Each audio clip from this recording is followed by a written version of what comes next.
Bhupalpally Ambedkar stadium నుంచి Jayashankar centre వరకు Sardar at 150 unity మార్చ్ను ఘనంగా నిర్వహించారు. సర్దార్ వల్లభాయ్ పటేల్ 150వ జయంతిని స్మరించుకుంటూ జరిపిన ఈ కార్యక్రమాన్ని ఎమ్మెల్యే గండ్ర సత్యనారాయణరావు, జిల్లా కలెక్టర్ రాహుల్ శర్మ ముఖ్య అతిథులుగా హాజరై జెండా ఊపి ప్రారంభించారు.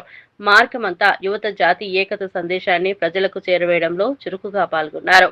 ఈ సందర్భంగా మాట్లాడిన ఎమ్మెల్యే గండ్ర సత్యనారాయణరావు, ఉక్కు మనిషి సర్దార్ వల్లభాయ్ పటేల్ నిస్వార్థ సేవ, దేశ ఏకత, సమగ్రతకు ప్రతీకగా నిలిచారని తెలిపారు. యువత దేశ నిర్మాణంలో కీలక భూమిక పోషించాలని, జాతీయ కార్యక్రమాల్లో ముందుండాలని సూచించారు. సర్దార్ పటేల్ జీవితం ఇచ్చిన స్ఫూర్తి నేటి తరానికి ఆదర్శమని, ఆయన నాయకత్వ భావనలను అనుసరించడం ద్వారా దేశం మరింత ముందుకు సాగుతుందని చెప్పారు. సర్దార్ వల్లభాయ్ పటేల్ 150వ జయంతి సందర్భంగా భారతదేశ వ్యాప్తంగా గొప్ప మహనీయుడు, ఈ దేశానికి త్యాగం చేసినటువంటి వ్యక్తి, ప్రజల కొరకు ఈ యొక్క భారతదేశ ప్రజానికానికి వారు సర్వత్రం కృషి చేసినటువంటి వ్యక్తి.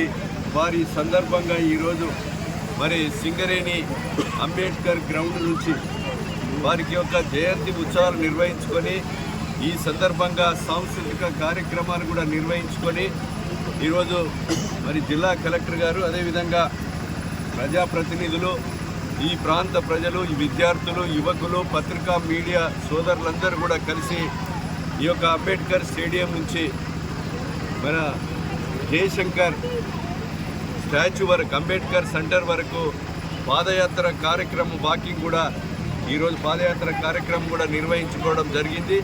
ఈ కార్యక్రమం ఆ గొప్ప మహనీయుని వారిని స్మరించుకోవడానికి ఈ దేశవ్యాప్తంగా పెట్టుకొని, వారిని ఆదర్శంగా తీసుకొని భారతదేశంలో తెలంగాణ రాష్ట్రంలో ఉన్నటువంటి ప్రభుత్వాలన్నీ కూడా ఆదర్శంగా తీసుకొని అట్టడుగున అణగారినటువంటి బడుగుల కొరకు, బలహీన వర్గాల కొరకు వారి కృషిని గుర్తు చేసుకొని వారి యొక్క ఆశయాలను కూడా అమలు చేసే విధంగా ప్రభుత్వాలు ఉండాలని ఈ సందర్భంగా తెలియజేస్తూ ఈ కార్యక్రమంలో పాల్గొన్న ప్రతి ఒక్కరికి కూడా హృదయపూర్వకంగా ధన్యవాదాలు, కృతజ్ఞతలు తెలియజేస్తూ ఉన్నాం.